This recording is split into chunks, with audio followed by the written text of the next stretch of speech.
welcome you to this Service Animal Educational Forum. My name is Molly King. I'm the Recreation Manager with the City of Troutdale. And I'd like to introduce first our city staff person, Sarah Scraw. She is helping us today. She's our city recorder and helping us with some of these logistics of the Zoom process. And so really appreciate her time and energy here today. And then I'd like to introduce, without further ado, our speaker, our volunteer. Her name is Lisa, and she approached me a couple years ago wanting to help give some information out to the public about service animals, be it in businesses, just to help make the process smoother for folks as you're in and out of different businesses and places, public spaces, businesses, things like that.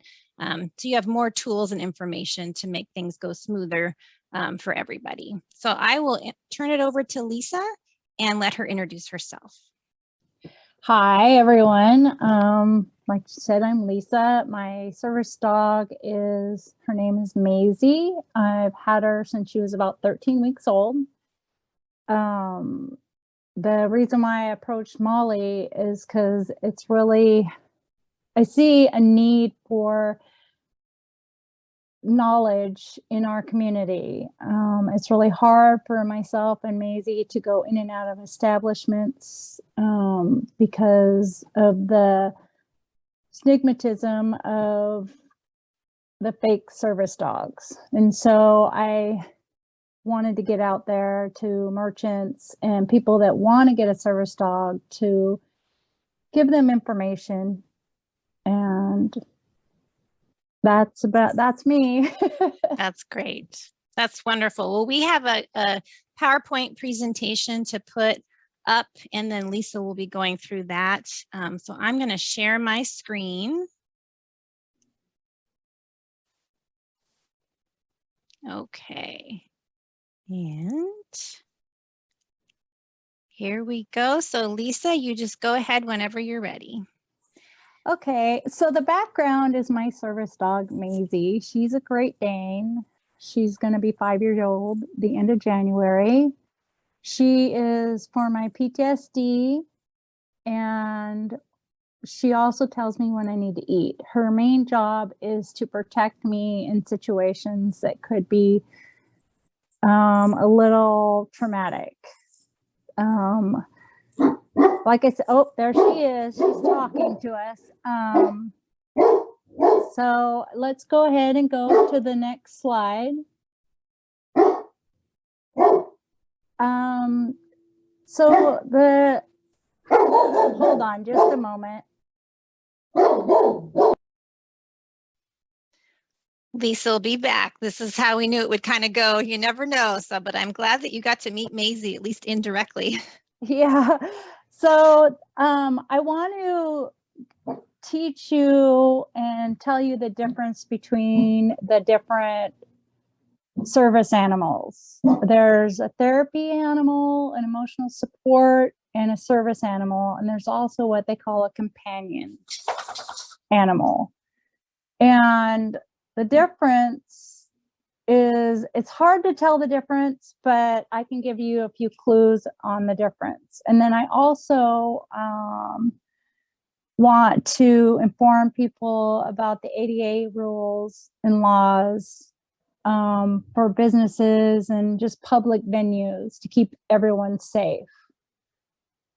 And then I'll be able to give you resources and links to if you need a service dog, if somebody's interested in a service dog, the different places you can learn about them, and to find out what you can and can't do, and the different venues that you can go to if you have a service animal, and what ESA animals can and can't do.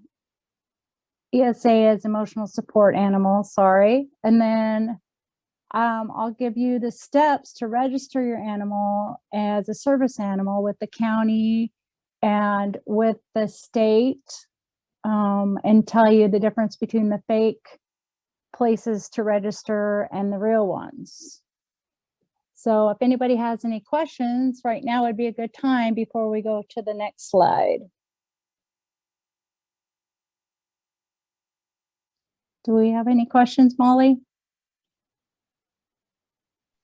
Sorry, I was on mute. No questions at this time, so I will continue on. Okay. Oh, wait, first, back up 1 second. I forgot to explain the patches on there. The one on the left it says Canine Good Citizen, and that's through the AKC. And that one is a good one to get if you have, even if you have just a pet, a dog. It makes it safer for you and your animal. And what they do is they go through a test, and then they get this patch, and it tells everyone that she is safe to be around, or your animal is safe to be around. And then the one on the right is the AKC Urban Canine. And that is where your dog is comfortable going across the street, being around trains, being in crowded areas. So they're both good things to do. And even if your animal is not AKC registered, they can still go through these programs. And then the working dog do not pet. Most people do not pay attention to that. So you have to be an advocate for yourself and your animal, your service animal. Okay, now next slide. Got it.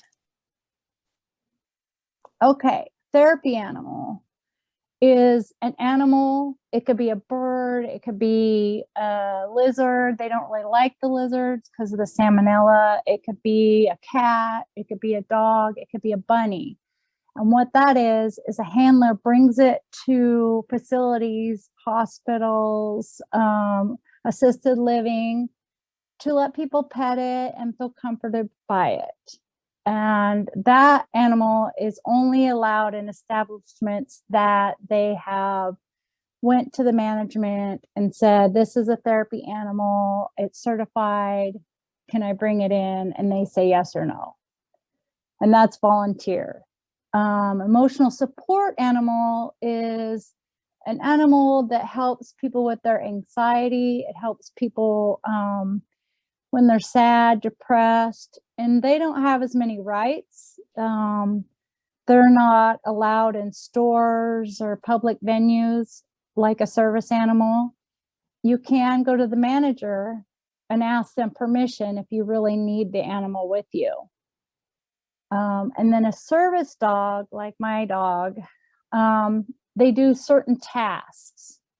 And the handler knows the laws, and they're allowed to go in public spaces. Like, for instance, my dog Maisie, she will pull me out of situations. She will block if somebody seems aggressive. She'll get in between me and the person. She will also jump on me to be in between me and the person. She will tell people to back off with a little growl. And then the companion, she also tells me when I need to eat. She smells my breath, and she can tell by my sweat, and she'll lick me, and I'll know to go eat. And she can tell when other people as well need to eat. And then companion service animals are the ones that automatically do stuff without being asked. These animals will go and clear a room. They'll turn on a light. They'll grab medication. Maisie fits in there a little bit. She will clear the room for me when we get home to make sure there's nobody in the apartment that's going to hurt me. When my alarm goes off on my phone, she will come and get me if my phone is not on my person to take my medication. And then there's a psychiatric service animal, which that's what she is also for the PTSD, which they will help you if you're having a psychotic moment. They will try and distract you. They will bring you back to reality. So if you're out in public and you start having like a flashback or hallucination, they will recognize that and they will do like lick you or nudge you or bark to bring you back to the situation or reality.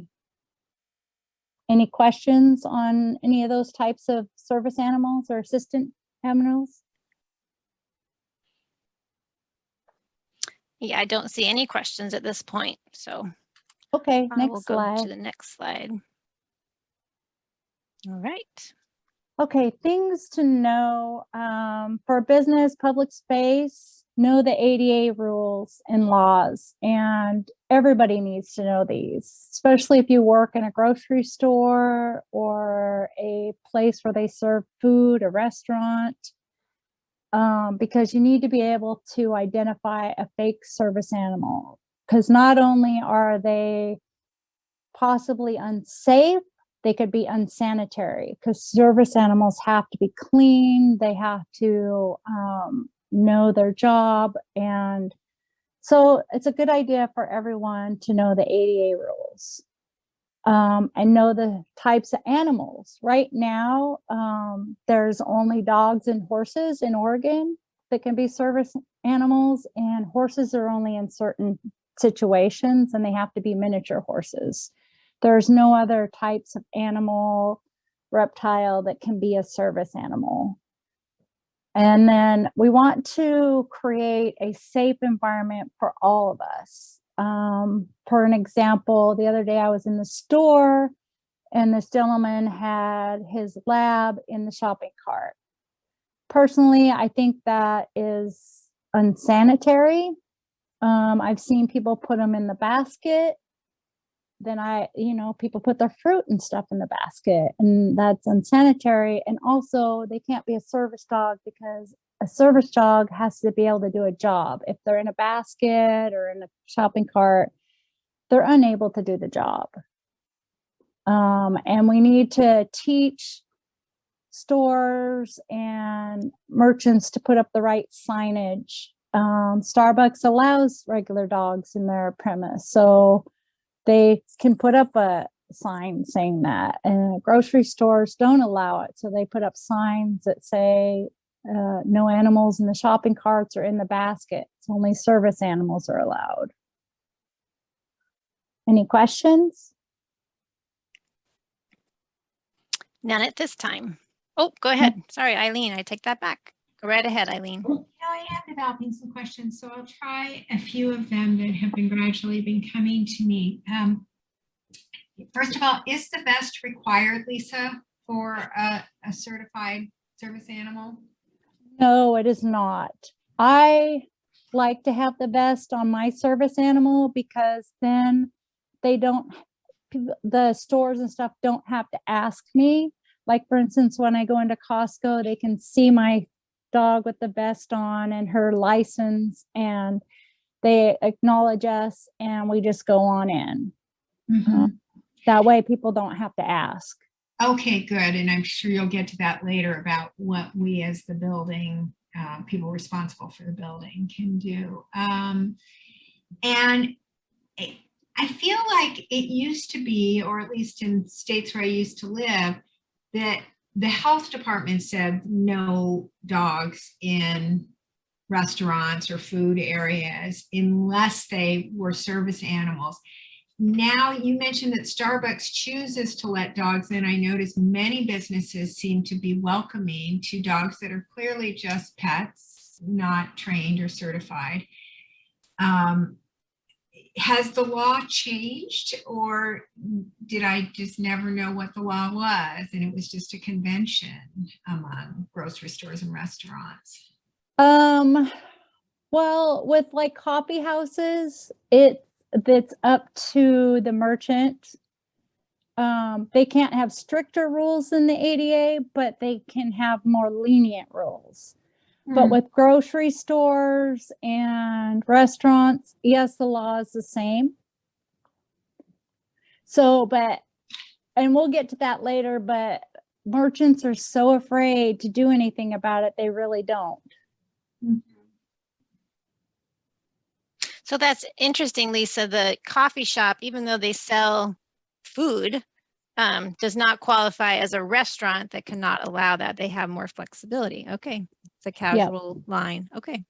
Yep. Now the Starbucks that are in grocery stores, they're different than the Starbucks, just the businesses. Yeah. The Starbucks in the grocery stores are run by the store's rules. And then the Starbucks that are independent are run by Starbucks rules. Okay, next slide. Those are great questions. Yeah. Did you have any more, Eileen, or is that good for you? I think I did, but I wasn't Oh. writing them down. So I will see what comes back to me and I'll make a Okay. couple notes. Perfect. All right. I'm going to go to the next slide then. Okay, communication, that is huge. Like I'll just read what it says because I like how Molly put it. What is the proper etiquette when interacting with someone who has a service animal? There's two questions you can ask. Is it a service animal and what job does it do? You can't say what disability does it help with or anything. You only can say what job does it do. And so for me, it's irritating when, like, for instance, we went into a museum and the gentleman just would not listen to me that she was a service animal, even though she had her badge and everything. I had to prove it with my wallet, and because I have a thing in my wallet. And so it's irritating with me when people ask me. That's another reason why I have the vest, so then people can just see. But you can buy vests on the internet and patches and stuff, just not the AKC patches. So it's kind of confusing for people all around. And then, like I said, the only two questions are if it's a service animal and what job does it do? And to handle the situation, like for instance, what the Albertsons employee should have done if they saw the dog in the shopping cart is found somebody like a manager and go up there to people, approach the person and say, at first ask if it's a service animal, and then ask what job does it do.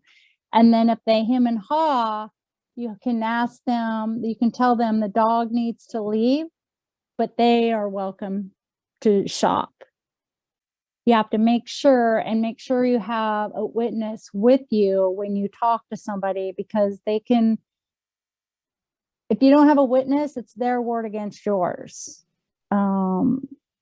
So, because we have people with service animals have a lot of pull when it comes to the ADA. And so it's just a good idea to have a witness with you. Any questions about that? Go ahead, Eileen. I realized my other question, and it relates to this, all those types does the word certified apply to certified service animal, certified companion animal, certified psychiatric service animal? Even you said therapy animals can have a certification. So when we ask, is this a service animal, are we saying, is this a certified service animal? Because I think a lot of people that hemming and hawing, they want to call it a service animal without really knowing the definition themselves. They find their pet comforting, so they call it a service animal. Yes. Well, that's why my husband got my service animal the license. So it shows there's not actually a nationwide registry or certification. She is certified in the county as a service animal, and I don't have to pay licensing fees. She is registered with the company that my husband registered her with, that was a real company that if they do the code on her license, it'll bring up all her information, like if she got lost or something. So it's not actually certified. There is a certified therapy animal. You have to go through training to work with, like pet partners that will hook you up with different jobs to take your therapy animal, so you don't have to do the legwork yourself. And those dogs have to be certified. So to answer your question, no, there's not. There should be, but there's not. And a lot of people don't know the difference between emotional support animals and psychiatric and service and companion and therapy. And it's frustrating that there's no clear laws about it. So a lot of people, like even some of my relatives, don't believe, because you look at me and I look completely normal. But I still have her. So I wish there was a certification to answer your question, but there's not. Yeah. I think my concern in our senior center is the animal adequately trained to be playing the role in that building? You know, when I see a legitimate service animal, they heal, they stay with their owner, they're not about to get in fights or bark at somebody. So I feel like it introduces a lot of safety issues in our building. When someone is just wanting the company of their animal but hasn't invested in any of that training.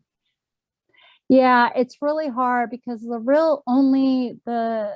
the dogs for the blind, and those, and the service, the police dogs. Those are the ones that go through a lot of training. My service dog, we trained ourselves. My husband trained her for my hypoglycemia, and I trained her for my PTSD. And she will, like if a dog lunges at me, she will bark back at the dog, but she's trained to not continue it, if you know what I mean. She will tell animals and people to back off, but she doesn't like continue to do it. Mm-hmm. Unless the animal or person keeps coming towards me or keeps lunging at me, then she will keep protecting me.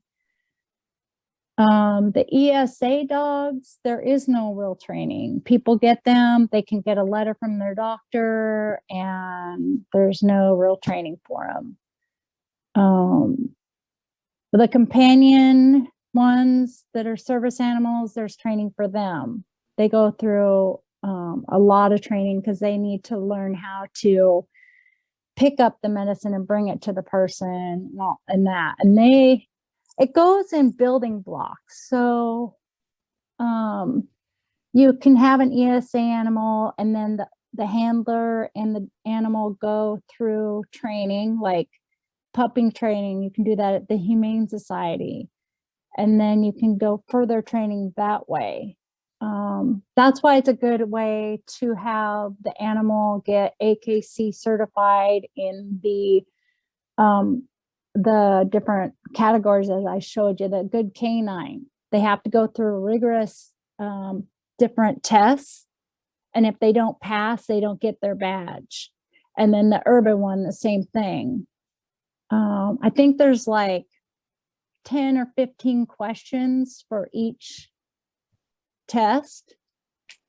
And it's different things, like the dog has to sit, the dog has to be calm when another dog goes by it, the dog has to be able to be held by somebody else while the owner is out of sight. So honestly, to answer your question, the best way for somebody in your situation to have an ESA animal or even a service animal, is to require them to go through the AKC testing. And you can't really do that with cats. But if it's going to be a dog, they should go through that, because especially small dogs, they tend to be more aggressive. Does that answer your question, Irene? Okay. Thank you. That was great information. You want me to go to the next slide, Lisa? Sure. Okay. So this is Maisie in her vest. You can only see part of her because she's so big. And as you can see, that's her license card. It has her picture. It has my name on it. Not my full name, but my last name and my first initial. It has the little bar, the QR code there. It can tell information, where she lives, what she's registered for. She's a psychiatric service dog, but she also does other things. And it also has on there a number that if you can't do the QR code, you can call the telephone number and tell them that number, and they will be able to get the information. And I have a patch on there that says PTSD service dog, do not distract. Again, people don't pay attention to that. So as a handler, I need to be able to advocate for Maisie so she can do her job. And the different patches, I explained that. And then the registry and the county process, the registry, like I said, the one that my husband went through, it costs like $50, and you can register on the site, and it gives information, but it doesn't require any special skills or anything like that. Anybody can do it, which is really sad. And then the county process, you have to take your service animal in there, and they have to pass a series of tests with the county. And they will, if you pass those tests, they certify your dog through the county as a service animal. So if it ever gets lost, they can see that it's a service animal, and you don't have to pay the licensing fees for life of your service animal. And then the types of dogs, they recommend not having dogs like the ones that people are most afraid of, like pit bulls or Doberman pinchers, or what's another one? I mean, some people are afraid of Maisie, but most people aren't afraid of Great Danes. I think Rottweilers is another one. They recommend not having those kind of service animals because they are very good guard dogs, but they don't do well in public situations. And the training, Maisie went through puppy training. She went through other training through the Humane Society. Unfortunately, we didn't fix her until she was 18 months, so they wouldn't allow her to go too far in training because they have to be fixed at a certain age. And big dogs, you need to wait till they're about 18 months. She continues to go through training. She will be training until the end of her life, or she retires, because there's always new situations. There's always different things. Like, we haven't flown yet, so that'll be a training thing if we ever fly. We haven't ridden on a train or a bus yet, because fortunately we have our own private transportation. So that'll be a new experience for her and a training thing. Service animals need to get along with all animals, so they need to be socialized like crazy. During the pandemic, it was really hard, and Maisie regressed a little bit when she's around some dogs that have bad language. She kind of tries to put them in their place before they come after me, and we're working on that. So that's a training thing. We no longer go to dog parks because that teaches her bad habits or she can get hurt. So we don't do the dog parks. So the training is really up to what the handler needs.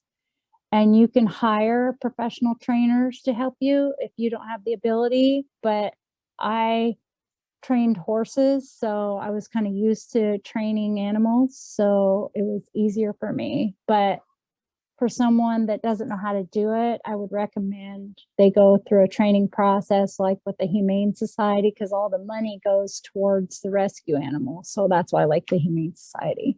But there's Petco, PetSmart, and then there's private trainers. Any questions about that? Yes, Eileen has a question in the chat. Is registry just an online process? And do you pay and people can look up number online for more info?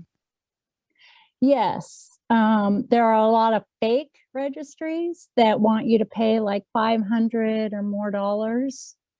And then there are real ones. And I think, let me see if I have the link handy here. I think I have it on the next slide. I could go to that real quick. Okay. And see if works. that's there. Yeah. Is that the one? Okay. Yeah, it's actually the www.nsarco.com. It's the National Service Animal Registry, and that is a real registry. And then I got the best and the equipment for Maisie from workingservicedog.com, because they had the best vests that I needed, and the patches, like this one that says full access and then the medical sign. I covered up part of it because I needed to put a patch on both sides so people could see it better. But they had the best price for the vest, and the vest came with that full access, because service animals have full access. We can't be denied anything. Hotels can't charge us anything. They can't put us in a pet room because we have a dog, a service animal, because it's just like having a wheelchair. She's my wheelchair. So we can't be denied. And excuse me just for a minute, Lisa. I was going to mention to Eileen as she's frantically writing, I will email you all these links so that you don't, but feel free to write them down. But it is a lot of information. I'll email this out to the group. Thank you. It's hard to see the link too. It's a little light. It's a little small. Yeah. And Lisa, is the registry only online, and then does it cost? it costs $50. And it is just online. And my husband found it. He did a lot of research because he like myself are tired of real people that need service animals getting ripped off, and then he's tired of the fake people being fake. So he helped me a lot with the research because he's my researcher. And I can go through the different links. Like the first one is the ADA. And then once you go to the ada.gov, you can put in service animal, and it'll give you all the laws for service animals that the ADA backs. And the ADA is the American Disability Act website. And then the next one is droregon.gov. And I can't remember. We decided that one was for, do you remember, Molly? Oh, that was for the sign. Or no, that wasn't for the sign. The sign is actually. The poster is the Oregon.gov.oda. Oh, yeah. I don't remember what. All right. You can talk about the next one and I'll look it up. Okay, thank you. I'm sorry. No problem. And then the next one is the Oregon.gov ODA is for a poster.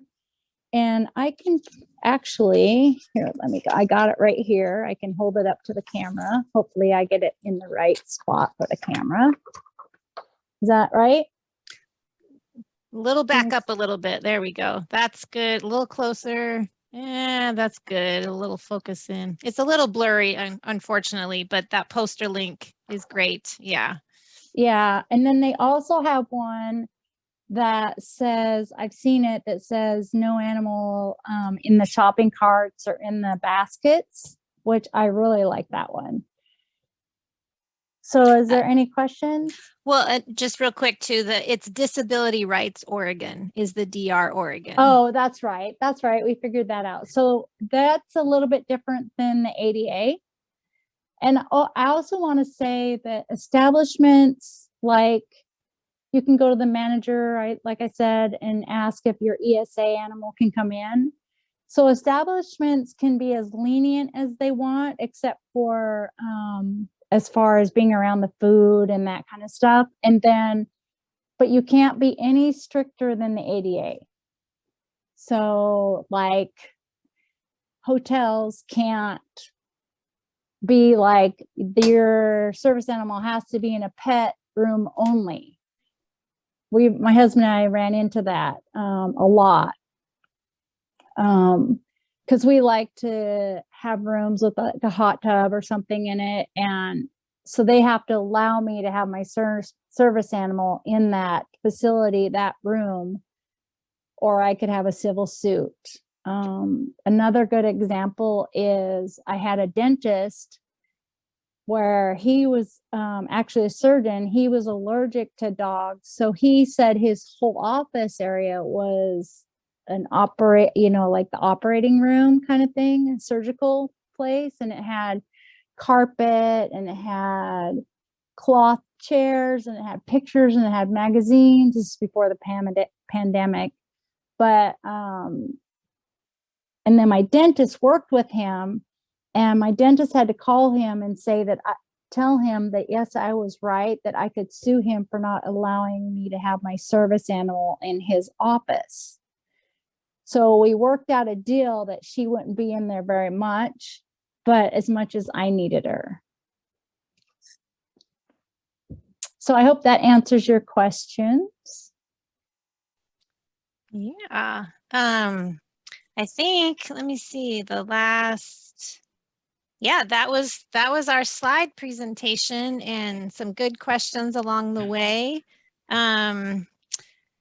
Yeah, if you have any other questions, let us know. We'll pause here for a little bit, but I just wanted to say thank you so much for joining us. You know, if you have further questions, you can always contact me directly, and I will actually email out the websites and this information to each participant, so you'll have that for further. Yeah, thank you. Thank you Thanks for so much. attending. That was really helpful for me. I think my favorite part was, how do I ask the question? And knowing what the rules are. Oh, I know another question. Do you know if there's any specific laws for senior centers? What would we fall under? I think you would fall under that, because that's a sticky situation, because hospitals and senior citizens can have therapy animals come in. Most grocery stores don't, but places where people live or they're in the hospital can have therapy animals come in. So it's up to the establishment what they will allow and what they won't allow. When you ask the question about certification and stuff, you know, if you have any question, like if you're concerned at all, then I would go with your gut feeling and just say, I'm sorry. That animal, is not acceptable, because unless it's a service animal and does a job, if it's just an ESA animal, you can say no, and you're okay with that. I mean, it's a hard thing to do, I understand, but it can be per circumstance, and that's kind of hard in assisted living or in a facility like that, because if one person gets it, then other people are going to wonder, why can't they? We also have a congregate lunch program that's served in our building, and it uses the middle of our building. So, you can just barely come into our entryway without already being in a food setting. And again, I feel just fine about service animals. And I like it when they're marked as you do, but it's good to know that's not required. But that person should be carrying a card for that of some kind. Yeah. That's good to know. Yeah, they could carry the letter from their doctor. Mhm. And the letter is really easy to get, Mhm. but not for a service animal. It's easy to get an ESA letter, Mhm. which you Mhm. don't need to allow them. Yeah. Yeah. But it's harder to get a service animal one because you really have to prove, usually it comes from a psychiatrist. So it won't come from an ESA can come from your family doctor, but a service animal letter comes from a psychiatrist or a professional like that, a psychologist or a psychiatrist, not your primary care doctor. Okay. So, and you can require that, that there is identification since you're in that facility. So, if somebody comes and let's say somebody comes and say, I have this therapy animal, I want to go through your facility, you can ask for their credentials because it's a therapy animal. You can't ask a person that has a service animal for their credentials, unfortunately. But you can, if you suspect it's a fake service animal, you can ask them those questions. You can have them demonstrate, and you also can call the local police if they are arguing with you.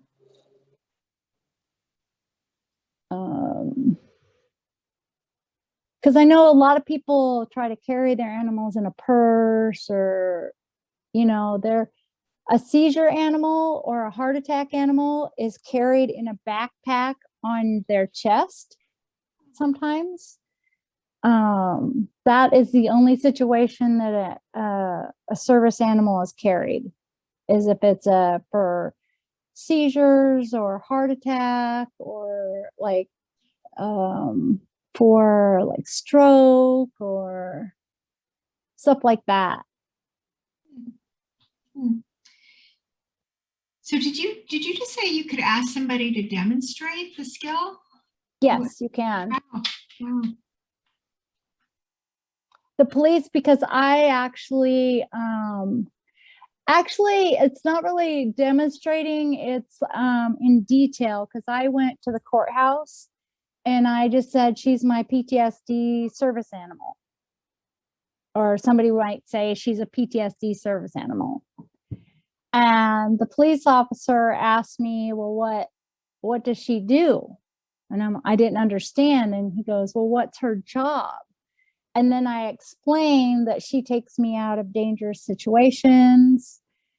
She blocks when there's certain people that she finds dangerous. So she blocks them from, she gets in between me. Or if I'm talking, if I was talking to you and if somebody walked up behind me, she'll get in between me and the person that walks up behind me, because I can't see them. And she's constantly scoping out the room and looking around to make sure there's no situation that we might get hurt.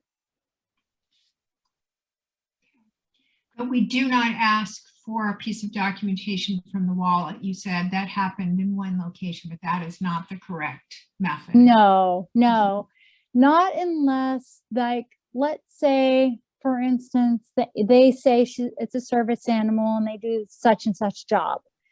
They come in, they potty on the floor, or they get aggressive, or if they're on. Oh, and another thing is they're not allowed to be on those telescope leashes. They have to be on a leash that's 6 feet or less. So if you see an animal on one of those telescoping leashes and it's going all over the place, it's not a service animal, and you can ask them to take the animal off the premises. Or if they're barking at somebody, growling at somebody for no reason, like Maisie will do a small little growl, not bare her teeth, but just a little growl in her throat. If somebody's approaching and she senses that they're not, that they could be a possible danger to me, then she'll put out a little growl, but not an aggressive growl. She doesn't lunge forward or anything like that.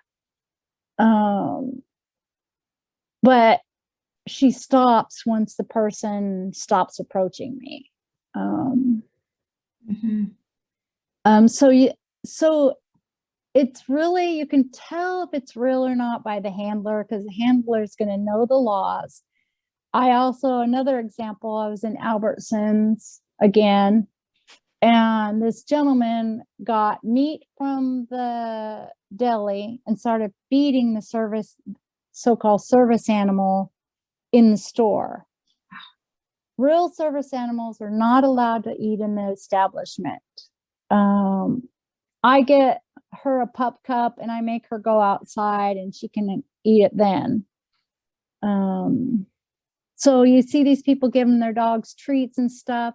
The only way they can do that is if they're in training. That's why the dogs for the blind usually go to malls, because they can be in the hallways and give the dogs a treat when they're training.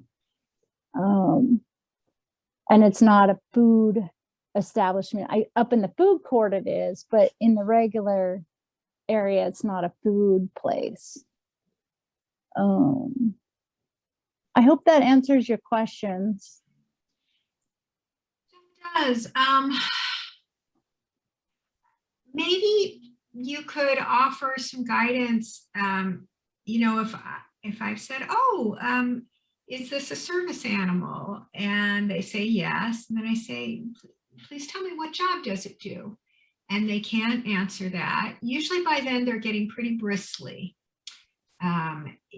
In fact, most of them know that it's not a service animal. They know the term, that it's an emotional support animal, they might say. And I have heard the term companion animal used when it's not a service animal. I think those terms have a hearsay or common sense meaning and a formal meaning. Mm-hmm. So is there any way that you can recommend to diffuse when it really isn't a service animal? It's not complying with the behaviors that one would expect of a service animal.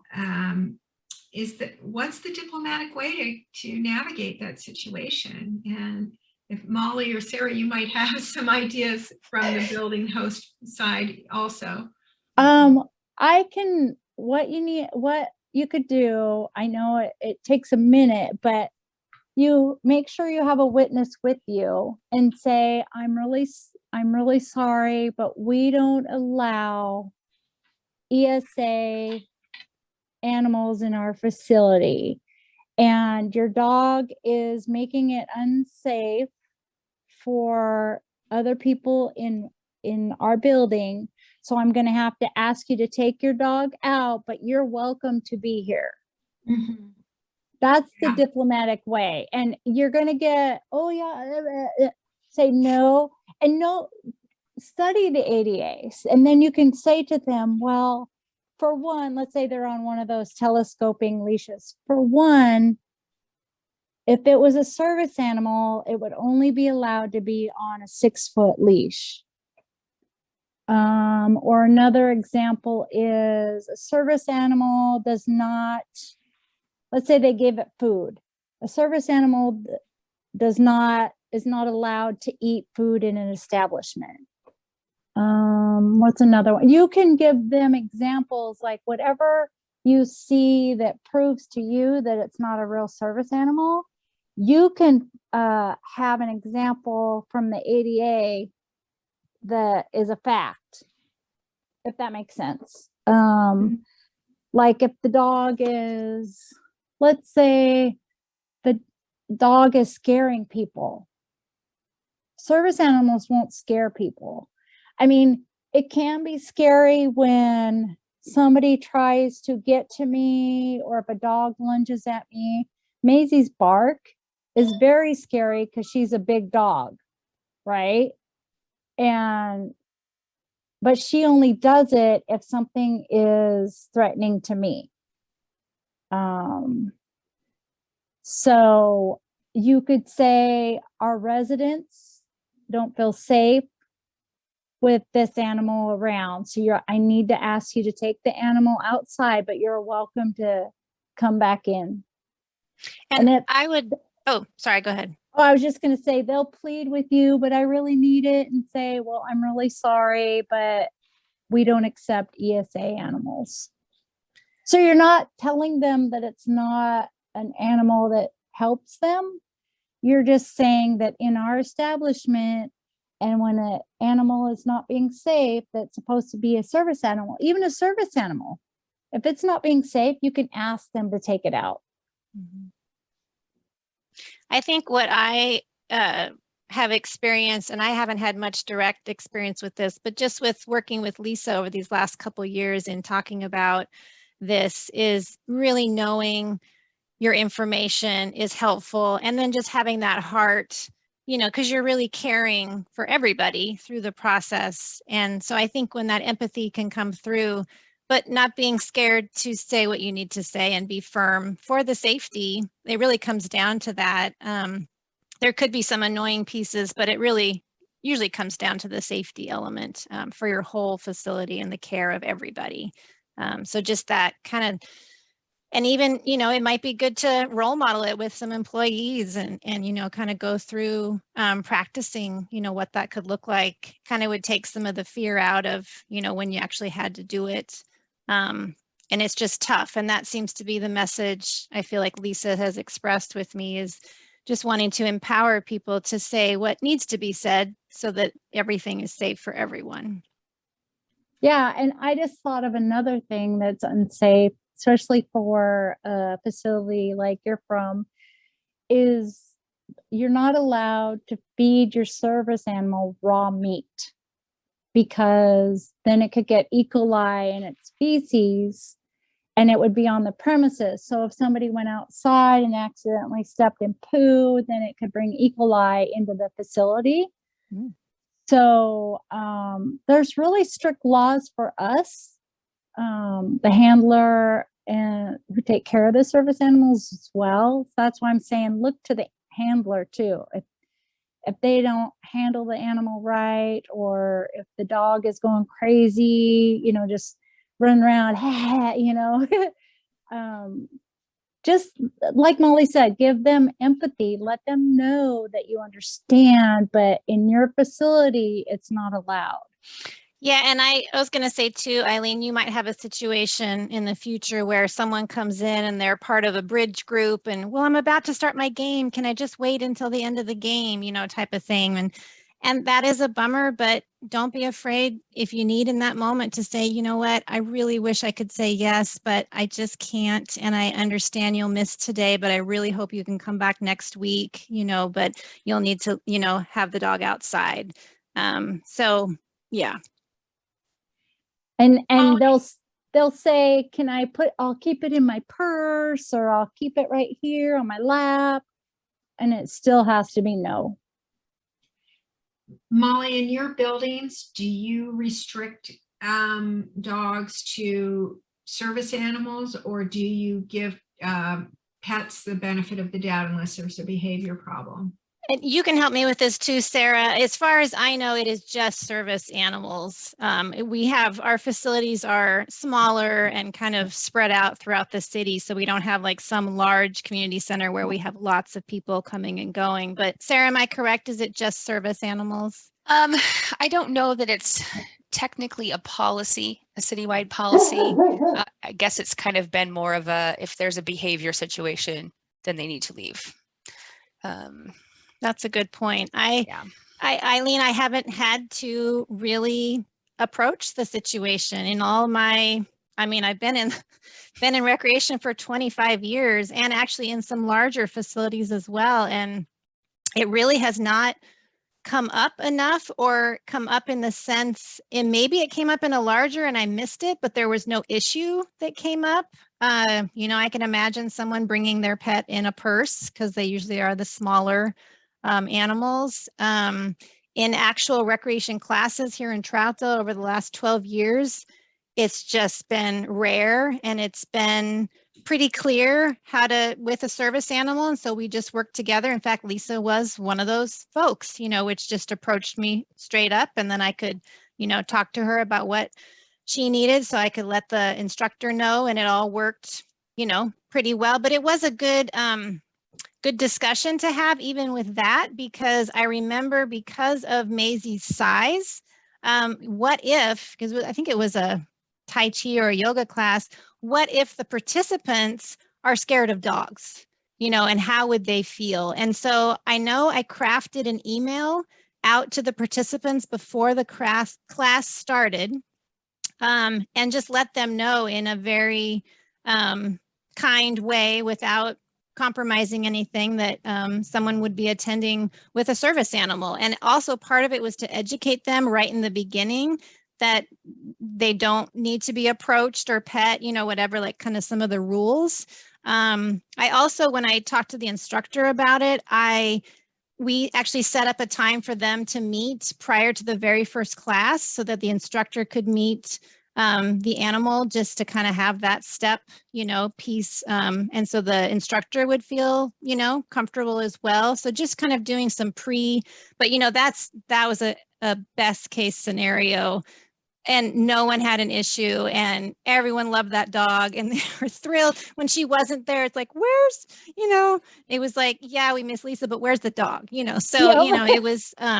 it was just a kind of a class perfect, scenario, but it was nice to be able to do all those steps. But it did take some thought because again, it just hasn't happened to me as a manager very often.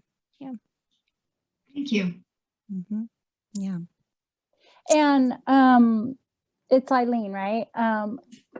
Molly can give you my information. So if you think of any other questions, you can certainly email me and I'd be happy to answer them. Nice. Thank you. Great. Mhm. Well, I feel badly. I've had a one-person class and got to ask all my questions, but thank you very much. I'm surprised that other folks in the SOAR network weren't burning with curiosity about this, or that some of your other folks didn't attend. I don't know about you, Molly, but with a lot of our Zoom-based programs, people have become a little reliant on being able to watch a recording later. Yes. So they get a little lazy. Yeah. I know. Maybe And I'll have so, another latte instead. yeah. Well, and this is being recorded. So, if the hope is that it would be put on our website. And so merchants, we can put this out Great. to the public, just to all this great discussion and information people would have. So, but that is a very great point. I think, yeah, I can relate to that for sure. And Eileen, I wanted to also invite you, if you felt the need, because I want to expand this to like Gresham and different areas. If you felt the need for me to talk to your residents or something like that, I'd be happy to do that as well. Because I just want to help as many people as I can. I want to help merchants. I want to help people that have service animals and help the regular Joe understand the difference and why we have these guidelines. Because a lot of people don't understand why we have the guidelines. It's to keep everybody safe and healthy. Yeah. Thank you. You're welcome. Well, great. I think this was wonderful. This is our inaugural presentation of this. It's been in the works for 2+ years, I think. So it's wonderful to get it off the ground. Yeah, thank you for attending. And Lisa, thank you so much for your heart for this and for volunteering all your time and energy. It's a pleasure to work with you. And And Sarah, thank you so much for your support. That's oh so crucial for this to happen. So yeah, that is all I have today. And again, I will email out these links and information and get that to you. Okay, and I want to thank you, Molly, for allowing me to do this through the City of Troutdale. Yeah, my pleasure. Yeah. All right. Bye, Eileen. And yeah, thank you, everyone.